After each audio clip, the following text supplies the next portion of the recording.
আমরা যে প্রায় সময় কথা বলতে গিয়ে দেখবেন অনেক মানুষ বলে থাকে বাল। দেখবেন একজন মানুষের কোনো কিছু পছন্দ হয় নাই, সে কোনো কারণে তার উপরে রেগে আছে, দেখবেন হঠাৎ করে সে বলে ধুর বাল, এইগুলো তুই বলিস না। আপনি কি জানেন যে এই বাল শব্দটা বলার মধ্য দিয়ে মুসলমানদের জন্য কতটা ক্ষতি রয়েছে? বাল শব্দটি হিন্দি ভাষায় যে চুলের অর্থ দাঁড়ায়, সেটি কিন্তু বাংলা ভাষার মানুষেরা যে শব্দ বলে থাকে সেই অর্থ দাঁড়ায় না। কিন্তু বাংলা ভাষার মানুষেরা যে বাল শব্দ বলে, এটার অর্থ কিন্তু চুল দাঁড়ায় না, এটা দাঁড়ায় ইতিহাস থেকে হারিয়ে যাওয়ার এক দেবতার নাম।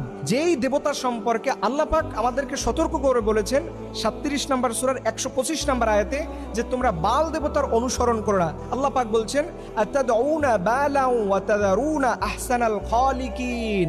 আল্লাহ বলছে তোমরা কি বালকে ডাকবা এবং সর্বশ্রেষ্ঠ স্রষ্টাকে তোমরা কি ভুলে যাবা, পরিত্যাগ করবা? এই বাল শব্দটা আল্লাহ পাক কোরআনের মধ্যে বলেছেন। এই বাল শব্দটা সেমিটিক শব্দ, যার অর্থ দাঁড়ায় দেবতা বা স্রষ্টা, বা আমরা যে আল্লাহ বলে সম্বোধন করি ঠিক একই রকম অর্থ দাঁড়ায়। এটা আসলো কোথা থেকে? আপনাদের মনে প্রশ্ন থাকতে পারে, হুজুর এটা আসলো কোথা থেকে? এটা আসছে মুসা আলাইহিস সালাম যখন আল্লাহর নির্দেশে 40 দিনের একটা ধ্যান করার জন্য তুর পাহাড়ে গেলেন, তখন ওনার যে অনুসারীরা ছিল তাদেরকে বলছে তোমরা যতটুকু আল্লাহর পক্ষ থেকে নিয়ম পেয়েছো এটাই মানবা। কিন্তু তার মধ্যে একজন ছিল সামিরি নামের। এই সামিরি কি করলো, হঠাৎ কিছুদিন যাওয়ার পরে সে একটা গরুর মূর্তি করলো এবং এই গরুর পূজা